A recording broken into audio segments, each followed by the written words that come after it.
Welcome to the podcast, Amazing Tales About History, and I'm your host, Mike Allen. This week we look back at a tragedy that literally engulfed a large portion of the north end of Boston. Now, it was a flood of molasses. And while that may elicit a little bit of a smile at first, trust me, you are not going to be grinning at the end of today's episode. Our guest today is Stephen Puleo. He's author of 8 books on history. And the one we're going to be focused on today is Dark Tide, the Great Boston Molasses Flood of 1919. Steve will be along in just a moment. This week's trivia question, the question is, instead of the beautiful marble Lincoln Memorial in Washington, D.C., a group had this built instead to honor the 16th president. What was it? Well, stay tuned after the main program for the answer, because then you'll have the topic for next week's show. Well, today we tell the story of a disaster that happened more than a century ago in Boston. A disaster that many people, even Bostonians, have never heard about. Yeah, it was one of those disasters that at the time knocked important stories off the front page, and it resulted in legal action that brought fundamental changes to society in the way we address public safety. Well, as our guest today will tell you, when you first hear about the Great Boston Molasses Flood, there is often a tendency to smirk and smile and say, a flood of molasses? But as Stephen Puleo, author of Dark Tide, the Great Boston Molasses Flood of 1919, will tell you, this was anything but a laughing matter. So Steve, obviously is going to be a very sort of difficult story to talk about because this is such a tragedy with all the loss of human life. Before we get into that, though, I want to sort of set the stage and get people to understand that molasses came into Boston Harbor right there. This facility was on the North Shore, on the water, and it brought molasses from the Caribbean really for 3 things, as I understand it, primarily rum, beans, and munitions. Can you explain how that all came from molasses? Sure. So the molasses, as you say, came from Cuba, the West Indies, Puerto Rico, to Boston's Inner Harbor. And I would say years before the flood, molasses was mostly used in the production of beans and things like that, and also for rum. And then the rum continued into the early 20th century. But for the most part, the molasses that was used in the tank that was brought up during the flood time was used in the production of munitions, high explosives, nitroglycerin, TNT, things like that for the war effort. So molasses was processed into industrial alcohol. Industrial alcohol is further processed into sort of almost a powder, and that's used in that munitions production. So molasses was a war-protected industry during the First World War, and the company that owned the tank, United States Industrial Alcohol, had as its clients the French and British governments before the U.S. gets into the war, some of the large munitions suppliers around the United States, and then once the U.S. gets into the war, the U.S. government becomes a big client. Now, I'm sure it's difficult for a lot of listeners to try and wrap their heads around this quote-unquote tank. You know, I always envision from the pictures I've seen online, it looks sort of like you would see a gasoline tank today or an oil tank near a refinery holding crude getting ready for distillation. If you could describe the tank and I guess a line to the distillery, how is that all set up? The tank is a steel tank made up of steel plates held together by thousands of rivets. It is 50 feet tall, 90 feet in diameter. So it is a huge tank. Think of a 5-story building sitting on the ground. It's not raised up on anything. It's on a concrete platform sitting on the ground. But one way to get a feel for it is much taller than the elevated railway line that ran right next to it, above the street, Commercial Street, that the tank was located on. So it's higher than that for people to get a sense of things. Now, Steve, I understand the tank had not been in operation for all that many years before this accident occurred. And from what I've read about your book and whatnot, from day one, it leaked, didn't it? The tank actually stood for 3 years before it collapsed, but it was rushed to completion. It was built in the fall of 1915 in time for it to be ready for a steamer coming up from Cuba on New Year's Day of 1916. So when I say it was rushed to completion, 24-hour construction, very shoddy workmanship, and it did leak from day one, and it was very noticeable to the people who worked in the area, the people who lived in the area, the kids who would go down and with their pails and scoop up the leaked molasses that had leaked from the tank and bring that home. So the neighborhood knew it, and the workers in the area knew it, but very little was done about it. At one point, one of the officials for U.S. Industrial Alcohol decided to have the tank painted from a steel blue color to a brownish red color, which was an attempt to disguise the leaks or camouflage the leaks, because that's the color of molasses, of course. Most of the people who testify in the court case later say, yeah, it camouflaged it a little, but we still saw it. I don't want to get too deep into the chemistry here, but let's talk about this word viscosity so that people understand what we're talking about. I mean, we all know the old saying, oh, it's slow as molasses. And as I understand it, molasses is about 40% more dense than water or something around that percentage. The point being that obviously it is much thicker, but it has to do with also the temperature, right? So if you heat molasses, it becomes easier to flow, and it gets colder, it's harder to flow. And this played into this. This is the only reason I want to get into this. This was January of 1919. Tell me about the importance of the temperature and the viscosity in this particular case. Think of this tank on that site as a holding tank. It held, by the way, at full capacity, 2.3 million gallons of molasses. So there is cold molasses in the tank itself. And when molasses gets delivered, it is heated along the inflow pipe to allow it to flow more readily or more easily. The warm molasses comes into the tank from the bottom, which is just the way it's set up.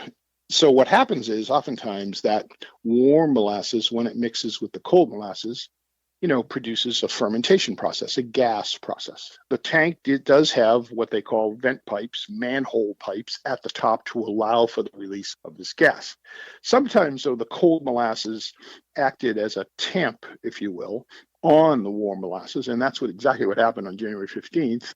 And so it puts a little more pressure on the outside walls. Now, this is a common thing, and the company should have known that this probably would have happened. There would be this kind of pressure, and should have done a better job in the tank.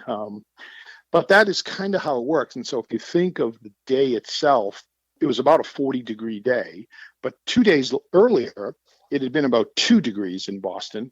And that shipment had arrived and filled the tank up to capacity, 2.3 million gallons. So it was about a 700,000 gallon shipment that arrived 2 days earlier and brought the tank up to full capacity. So you did have that fermentation process working inside the tank.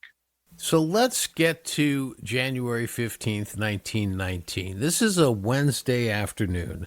It's about 12:30. The sun's been up, as you said. It got to about 40 degrees. And the neighbors were not oblivious to the fact that when there was a full shipment, sometimes they actually heard the tank shudder, as I understand it. This day, it was something much different. Tell us what happened around 12:30 in the afternoon. Sure. And as you say, the tank would shudder and groan when it had deliveries. One reason why people thought something wasn't quite right. But on this day, January 15th, people are out. There's a DPW yard very close to the tank. There's a firehouse very close to the tank. People are working, delivering produce and beer and leather goods, everything exported from Boston, kind of left from this harbor front area where the tank was. There's a stable with about 25 horses. There's a blacksmith shop. There's a carpentry shop, all within really close range of this tank. A Boston police patrolman by the name of Frank McManus happens to be walking his very routine beat along Commercial Street in Boston's North End, right on the waterfront.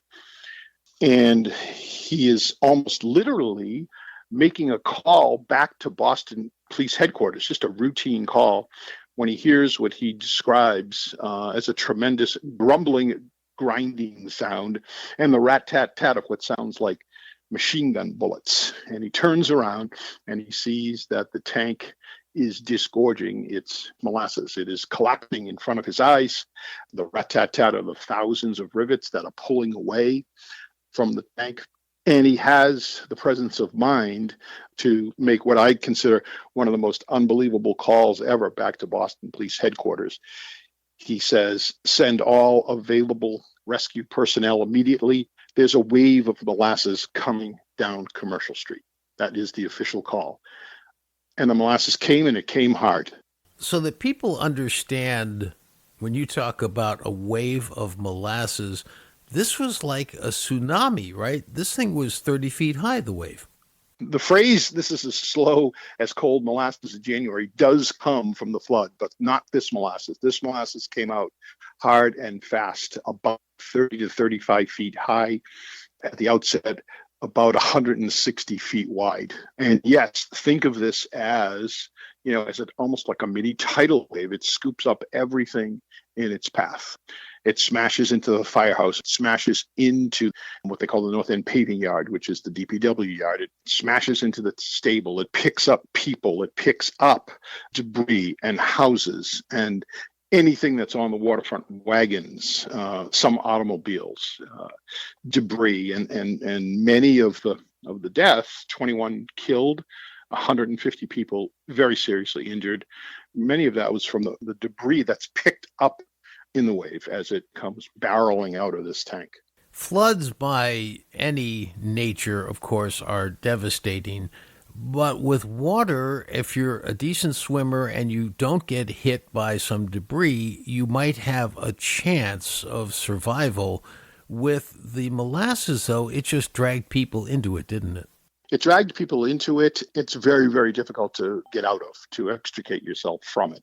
When firefighters arrive on the scene, they are forced to lay their ladders horizontally to crawl out and do their best to pull people who are stuck in the molasses, who are actually in some places asphyxiated by molasses. One of the little girls who dies, a 10-year-old girl, they literally see her hair floating on the top of the molasses, and they get out there and they pull her out, but she's dead. A firefighter who's trapped under the firehouse is under there for almost 4 hours trying to keep his head above molasses, and he eventually dies. He's asphyxiated in molasses. And so, yeah, it's a horrible, horrible way to go. When you first hear about the tragedy itself, I think there's a tendency to have a little bit of a giggle when you hear it's a substance. Oh, molasses flood. But these were really harrowing injuries. And when the victims were taken to the nearby hospital afterwards, doctors and nurses, in some cases, had to clear breathing passages, had to cut clothing off because the molasses that had congealed around them, in some cases, was almost suffocating these victims. They couldn't tell who were men or women until they removed molasses from their faces and things like that. So, yeah, it was a really, really harrowing time. And a little sidebar before we go back to the scene. I understand for months afterwards, people were cleaning molasses out of their shoes, that they got onto the trolley seats. Anybody who came near the site had it on them and carried it throughout the city? I think some of the great folklore about the molasses flood has a strong historical basis. One of the pieces of folklore is that molasses completely inundated the entire city of Boston because of the flood, which did not happen. However, you're right, molasses was tracked on the subways. It was tracked on payphones, many stories of people who went to make phone calls with molasses in the earpiece and things like that. And it was tracked by horses.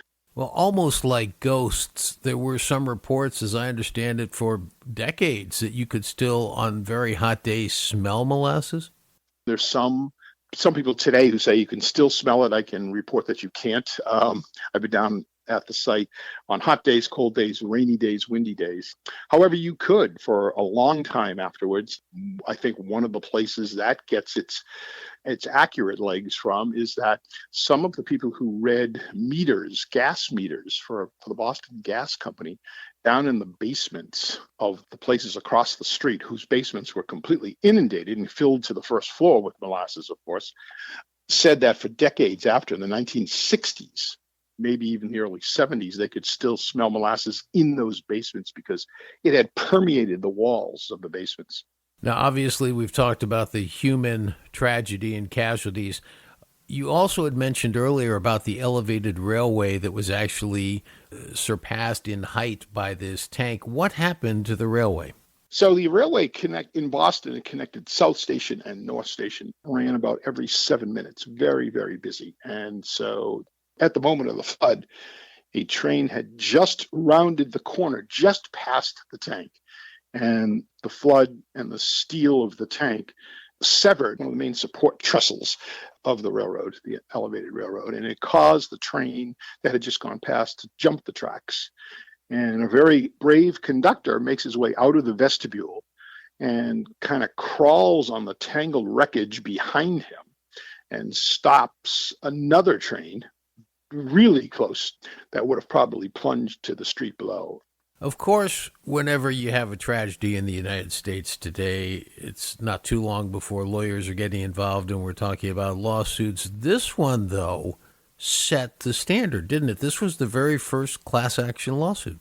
It was the first class action lawsuit, still remains one of the largest class action lawsuits in Massachusetts to this day. It was a huge case, 1,000 witnesses, 1,500 exhibits, about 3.5 years of testimony, and then another couple of years when the judge makes his case. It was a civil lawsuit, not a criminal lawsuit. There are no criminal charges brought in the Great Boston Molasses Flood. Even though the grand jury does sit, it returns no indictments. And I think probably correctly that there just weren't laws at that time to, sort of justify indictments. But yeah, as a civil lawsuit, extraordinarily large and complex, definitely a standard setter. It's the first large lawsuit and decision that goes against big United States corporation during this time period. So the judge in the case does find for the plaintiffs, which, is kind of a surprising decision at the time, but it really changes the whole way government and big business interact. I would say that this redefines that whole relationship between government and business, that if you go forward into the late 20s, after the stock market crash, into the early Roosevelt years of the 30s, that government imposes much more in the way of regulations and laws and statutes as a way to protect the general public. So what was the official cause of the disaster as determined in court? Well, there were several things that got pointed to. Number one, the steel that was delivered was thinner than the specifications had called for. The tank itself was built too quickly without proper oversight. The workers didn't even know the proper way to overlap the steel plates and rivet them in place in order to hold the molasses safely.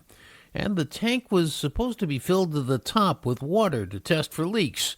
But the 50-foot-high tank was only filled with 6 inches of water before it was declared ready to go. The company said it had neither the time nor the money to fill up the tank completely. The final payout after the lengthy court trial amounted to $11 million for property damage and $127,000 per victim.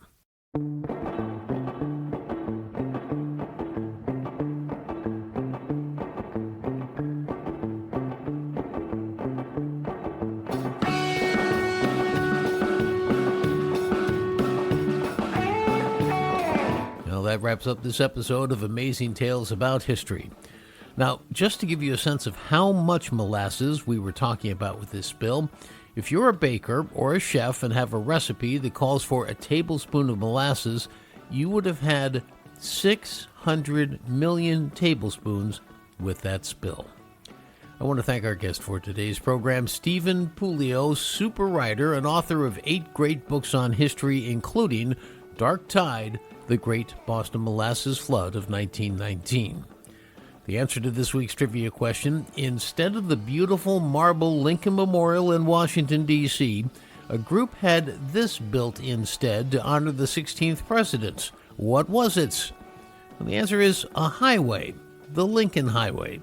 And next week on Amazing Tales, well, it's not just any highway. It was this country's first coast-to-coast roadway, following in the manner of the Great Transcontinental Railway, except built for the first time to carry cars from the Atlantic to the Pacific. It's an incredible story that you won't want to miss. Amazing Tales About History is a production of True North Associates, LLC. This is Mike Allen. Be safe and stay healthy.